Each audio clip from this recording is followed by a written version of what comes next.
Hello, everyone. Welcome to another edition of Thought Leaders Live, where we talk with thought leaders in business, life, and all points in between.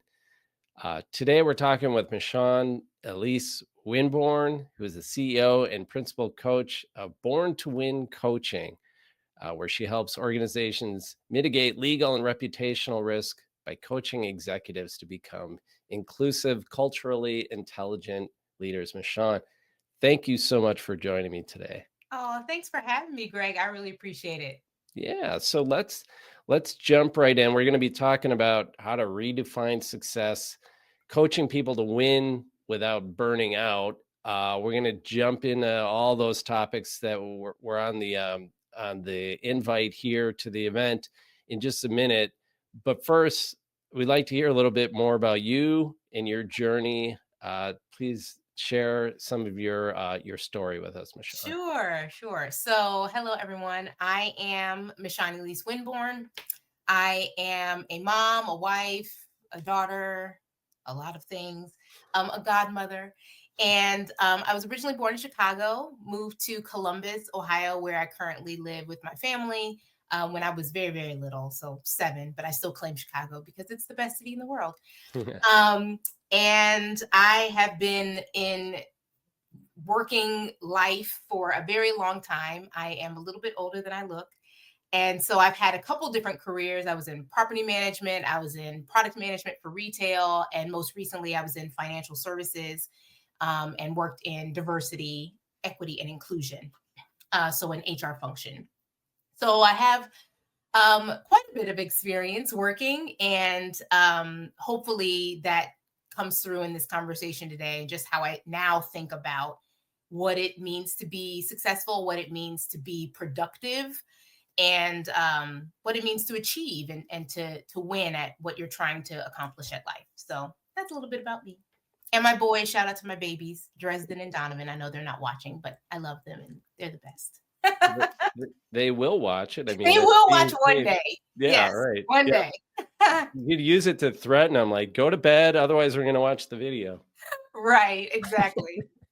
Um, let's, quick before we get into that, Yeah. that is pretty diverse background in terms of jobs and things like that. Do you find yourself drawing on all those different experiences, and do some things come up and are relevant more than others, some of your past Yeah, experiences? that's a good question. So I think the through line for all of them are 2 things. One, um, people, connecting with people. So again, retail management, property management, so leasing essentially for apartments, Sure. and then financial services, banking, right? All of those really have the through line of connecting with people. Otherwise, the job will not be done well. I think the other thing is, and what I'm sure that most people will experience today, I can talk. I'm a theater major, so talking comes very easy to me, and all of those careers required me to be able to speak to all kinds of people at any time about lots of different types of things in order to either get buy-in or to get them to come along with me or to lead them better. So I think that's kind of the 2 through lines for me for any of the jobs that I've had. I'm good at talking with people, and I like people. And so all of those careers kind of have that in common. One more question on that, Yeah. because that reminds me of a friend of mine. I was working at the bus company here in Madison, Wisconsin, the transit system, and he was a manager at the time, and he could talk to anybody. He was from Mhm. a small town in Iowa, so he Mm. could talk to anybody, and he went to college in Iowa, so he could talk to everybody from different socioeconomic backgrounds, Yeah. races, whatever, Yeah. from the Teamsters to the management. And I thought that was such a huge skill to be able Mm. to talk to so many people. Yeah. Is there anything that it seems like you have that ability from your job career. Yeah. Anything that you would say really helps you be able to have that skill and that Mm. ability? Um, mm. I I I know. think I think a lot of it is inherent, Mhm. um, but I would say that you have to be curious. Um, and again, I think this stems a little bit from my theater background, Right. but when you are, you know, learning lines for play, I am not going to be reflected in every single role that I'm ever cast in for play, right? I've played a character that was intended for a white woman. I've played characters that are intended for Muslim women. It, it really doesn't matter. The point is that you develop the curiosity to learn enough about whatever it is Mhm. so that you can Yep. then kind of internalize some of it and use that to help you. So when I'm connecting with people, when we got on the call here before we joined this, we turned this podcast on, we jumped into conversation immediately, right? Right. I don't have to be a white man to connect with you, You're right? Like right. we just started talking and then we find those connection points and we pull on those threads and then we move on to something else and see what else we have in common. Like it's just, you have to be curious enough to care about the person that you're talking to as another human because you're both important. You Yeah. both have something to bring, whatever the situation is. So I think that's the key that will help to unlock a lot of that, being able to talk to anybody.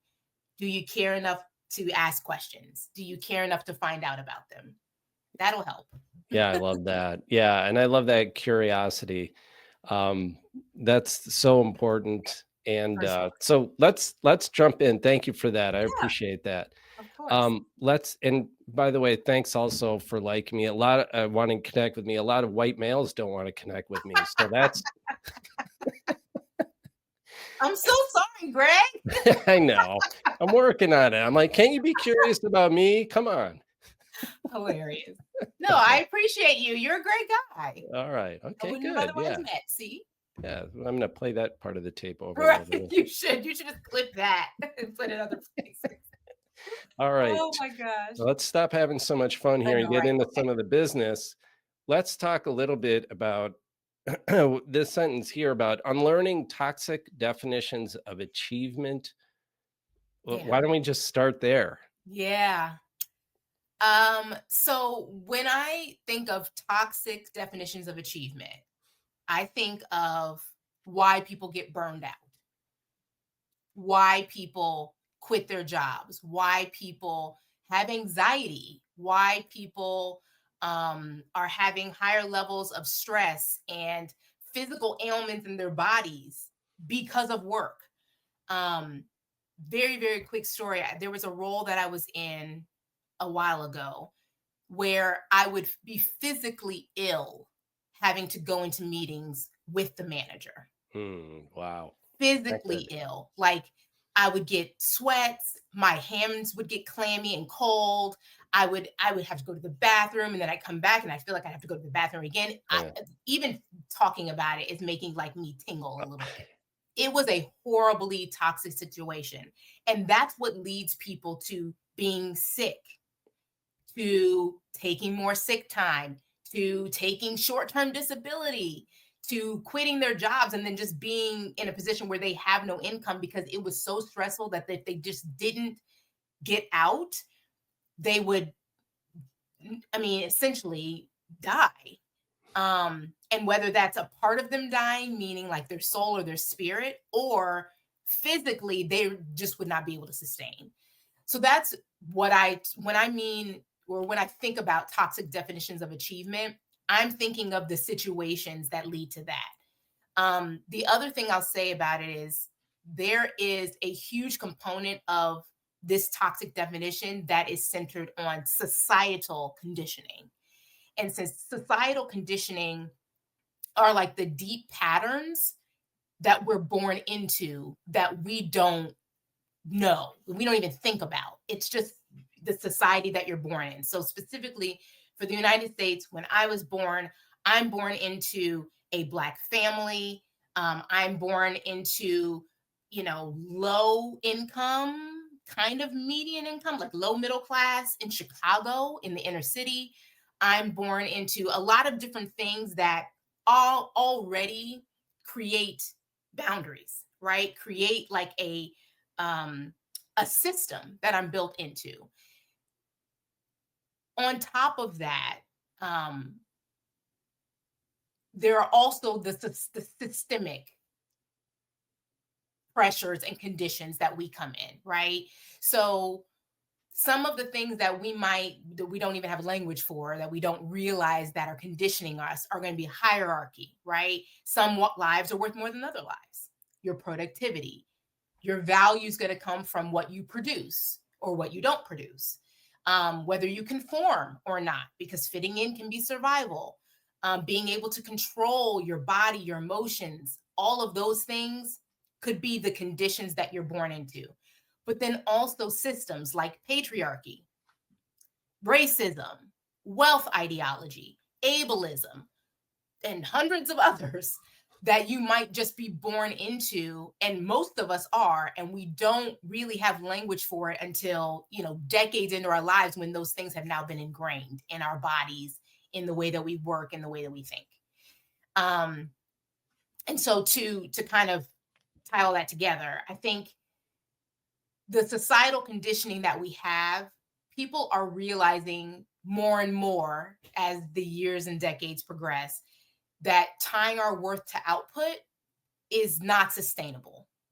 People cannot live that way, because what that requires is that you override others, that you push others to the side so that you can win, so that you ignore the signs that your body gives you when things don't feel right.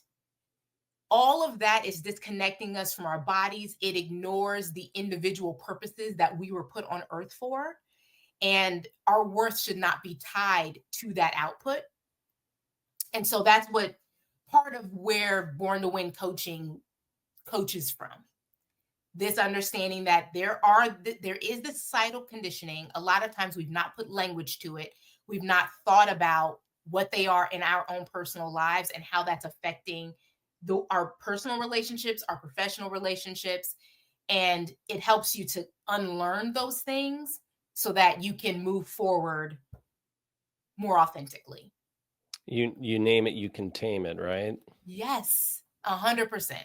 You can Okay. solve the problem if you can actually name it properly. Okay. So I love all that. Yeah, you said a Yeah. lot. uh, Michaun, I still Yes. have to eat. I still have to pay Mhm. my rent or my mortgage. Yeah. I want to do what you're saying. I want my achievement to be tied to something else other than what society, the outputs that society demands. But how do I get there? Yeah. What do you mean by that? I mean, what if I, if I'm not doing what my boss is asking me to do, even though he's a jerk or she's a jerk, Mhm. uh, what am I supposed to do? Yeah. Yeah.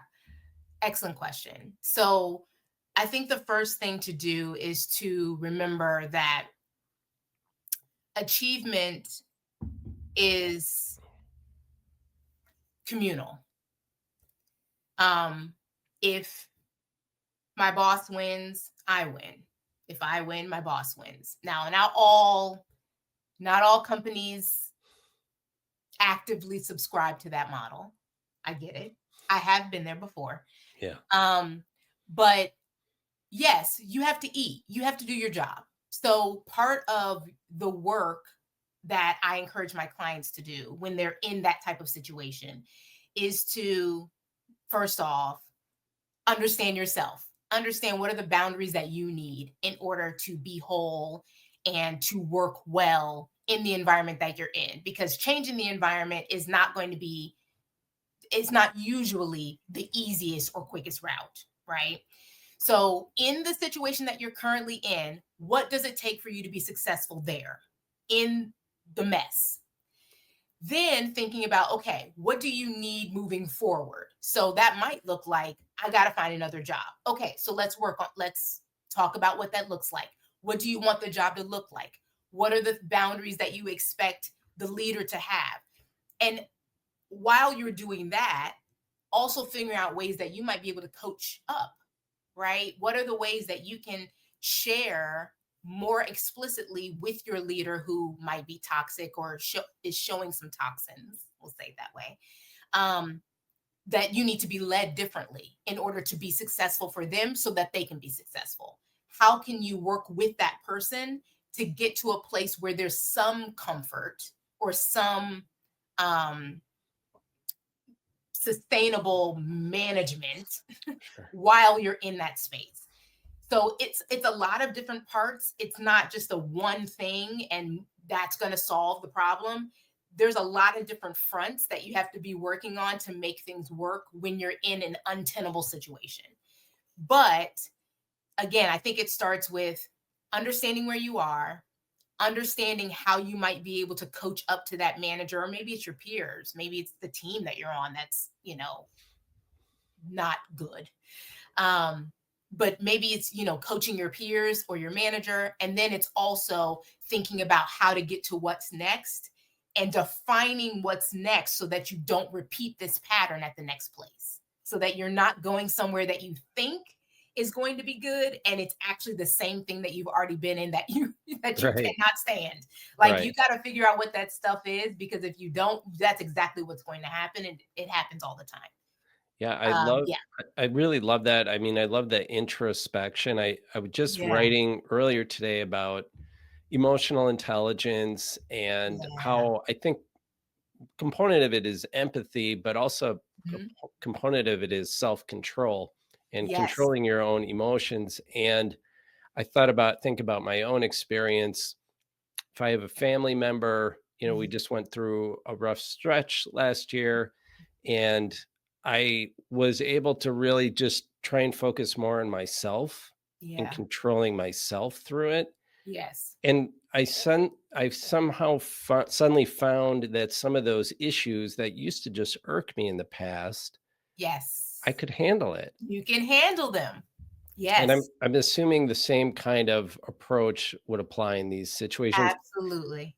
And my question is though, at what point is it like, you're in control, Mhm. you've got some things, you're controlling yourself, you're, understanding what you need to do, Mhm. but at what point do you get pushed too far? Is that when you set those Mm. boundaries before you engage? Absolutely. So, yes, as much as you can, being very clear and being able to articulate to the people that work around you and that you work for what your boundaries are. So, it might be a situation where you're never off the clock. Your boss might text you at 10 p.m. and you're expected to get up, go log into your computer and do some work. Maybe it's having a conversation where you say, listen, I am not doing my best work when you text me after hours. Please do not use my personal number. If you have some work that needs to be done, email my work email. And when I am in the office, 8 to 6, I will take care of it. It might just be setting that boundary. And, there's times where an HR has to get involved, right? This is not like you have to do all these things in a vacuum. If there's a situation that you are not able to manage, that might be a situation where you call HR and ask them to come alongside you to help you to figure out the best way through whatever the issue is. But setting those boundaries, especially when you go to a new job, setting those boundaries early is really important. Setting up your calendar so that people cannot book meetings certain times of the day when you know you're most productive and you need to be able to get work done, or not able to schedule after a certain time, not providing your cell phone number to your peer, like whatever it is, you have to set those boundaries for yourself, and then hold people accountable as well to those same boundaries and respect others boundaries as well. Right. Right, Yeah, and I suppose if those boundaries aren't respected, then, "Okay, listen, I've done everything on my end." time. Yeah, Yeah, so then it's time to move on. And what does that look like? Again, like mapping that out for yourself so that you can get the best situation moving forward and you're not going to repeat a cycle that yeah, you hate yeah, it's reassuring to have a plan like that in place. for sure. Let's talk about you've got the 3 R's of Yeah. sustainable success: rest, Yeah. reflection, and regeneration. And regeneration. So I think that these are really important because, again, it's for sustainable success. And I start with rest, although I went back and forth between should I start with reflection or should I start with rest? And I think rest, honestly, is first because if you don't rest, your brain is tired and you Yeah, can't properly reflect. yeah, So rest is not being lazy. Rest is not saying, well, I should only have to work 9 to 3 every day. And, I can get all my work done then. So don't bother me. That's not what I'm saying here. Rest is about making sure that you don't treat restorative action, whatever that is, and I'll name a few different ways that restorative action could be, but it's not saying that that's a reward after success. Rest is not a reward. Rest is something you should be doing all the time, throughout the day, after your day ends, on the weekend. Like it is a continual practice. And it's what makes success possible in the first place. We've been conditioned to believe that overworking makes us belong, right? That again is a form of systemic conditioning. Rest allows us to regulate ourselves. You mentioned it just a few seconds ago. Regulating your own emotions, regulating your body, like giving it the rest it needs so that your brain can regenerate and process what it's gone through so that when you wake up, you're more refreshed. You can actually tackle, like a solution could come to you when you're resting. Like all of these things happen. And again, like I said, I'm going to name a few different ways to rest. okay. Rest could be the middle of the workday, you putting your computer on, on pause. What I forget the phrase. I've Sleep. only been out of corporate America for 6 months and I done forgot the word. What is it? Log out. Okay. Logging out of your computer, closing your eyes. You can still be at your desk, but closing your eyes and letting your eyes rest for 5 minutes. That could be rest. Rest could also be you're working from home, take a nap on your lunch break. Rest could also be getting 6 to 8 hours of sleep a night. For women, we do need more than men, just in case you did not see that research. So women do need more rest than men do. So women getting 7 to 8 to 9 hours of sleep a night, which I get it. That is crazy. Most people are like, "Are you serious? Who's sleeping 8 hours a night?" Plan, plan to do it. Even if it's a couple nights a week, get that full 8 hours so that you can be fully rested. It could also look like taking a walk in the middle of the day, like taking a 15-minute break and just walking your building or walking outside because it's beautiful when Yeah. it's beautiful. Those are different ways that you can rest, but I want you to think about what it looks like for you because it's not going to be the same for everyone, but you have to start building those into your calendar and your daily habits so your body can do what it was created to do. Yeah. I like it. I really like it. The habit, making a habit out of those things is really Yeah. critical. Yeah. Talk to us a little bit about reflection. So reflection is a lot of what I help my clients do. So reflection is when you ask yourself questions and you really sit and think about the answers. So it could be you've read something, maybe you've read an article or even just read somebody's LinkedIn post and it made you think. Instead of continuing to scroll, stop and think, why did that trigger something for me? Why did that cause me pause? Why did I enjoy that post? Even simple things like that can help you to understand more about yourself. Yeah. So it gives you a moment to reconnect with yourself and understand yourself better, it also helps you to reconnect with what your actual purpose is. I don't know what the listeners and Greg, I don't know what you believe, but I believe everybody came to this earth with a purpose that they are supposed to fulfill while they're on this earth. Some people get to it, some people don't. Some people actually try really hard and still don't get to it. Some people try really hard and they make it. What is your purpose? If you have no idea, you are not reflecting enough. It's that simple. You're not reflecting enough. You haven't checked in with yourself enough. You haven't rested enough to let your brain process that question so that you can start to have an answer and you can start to pull that thread.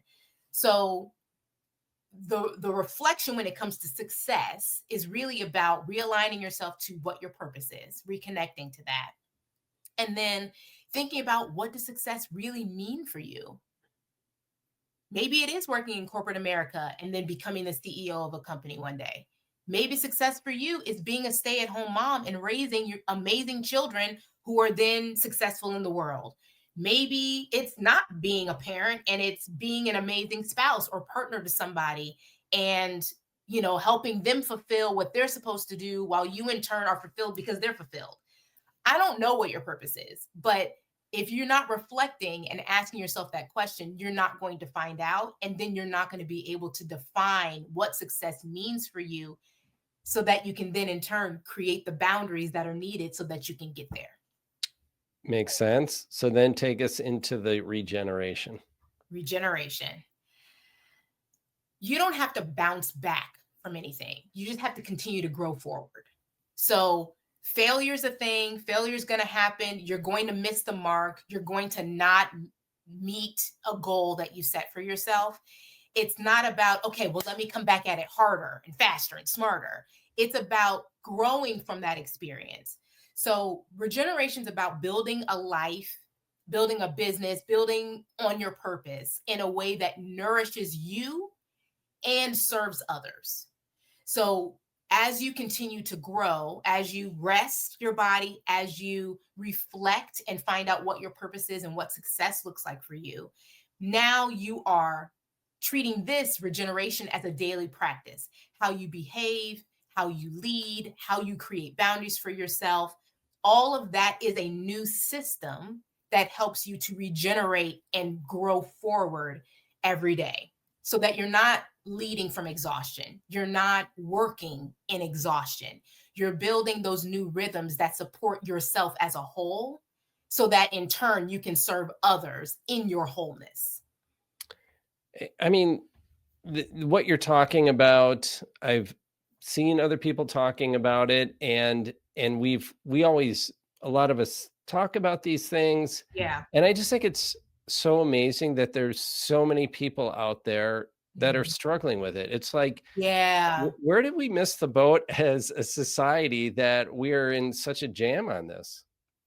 I think It's kind of a this, rhetorical I question. mean, It's a yeah, tough one to answer.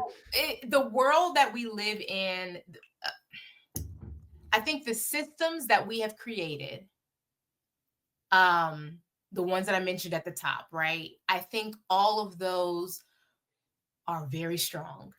Yeah. And we've been living in them and working in them, and people have been very successful and have thrived in them for so long Mhm. that, again, it's become our norm. And we don't realize we don't have to do it that way. Yeah. We don't think we can break out of it. And so we continue to live in it and continue to be frustrated and continue to be burnt out and tired. And we think that that is the way, well, that's just the way it is. And it doesn't have to be. Let's I totally agree with you. Yeah, We're running up on I the know. half hour here. We could Yeah, go on for a long time, but how does Born to Win coaching help people get to this thrive through yeah. authenticity and not exhaustion? Well, I coach from these 3 R's. So I'm consistently, as people are talking, thinking about these 3 R's in ways that I can ask the right question to get someone to reflect a little bit deeper, to get someone to build that rest into them, into their daily routines, to get someone to stop thinking of a failure or a loss as a setback, but how they can use that to propel them forward. That's the work that I'm doing in Born2Win Coaching. And I'm also thinking about um, the different definitions that we have of success, of achievement, and how we can flip those around so that again they're tied, these definitions should be tied to our purpose. We are individuals. Yes, we live in a collective and we should care about others. I will never say that we shouldn't, because I do want everyone to care about the people around them. But we are also individuals that have to live, move, work, be based on who we are. And I think if we start to think a little bit more um, selfishly in that regard, that we can start to do work that's more aligned to our purpose. And again, that is automatically, if it's actually aligned to your purpose, that's automatically going to be a way that you can serve others. Yeah, you got to take care of yourself before you can You take care of really, others. yes, you do. Well, Michaun, thank you so much for joining us Of and, course. sharing some thoughts that on a Friday, like, are great Right. for people to think about going into the weekend Yeah. and onwards. So I really appreciate it. Thank you. I appreciate you having me. I really do. Thank you. Okay, and thanks everyone for joining us in another edition of Thought Leaders Live. We'll see you next time.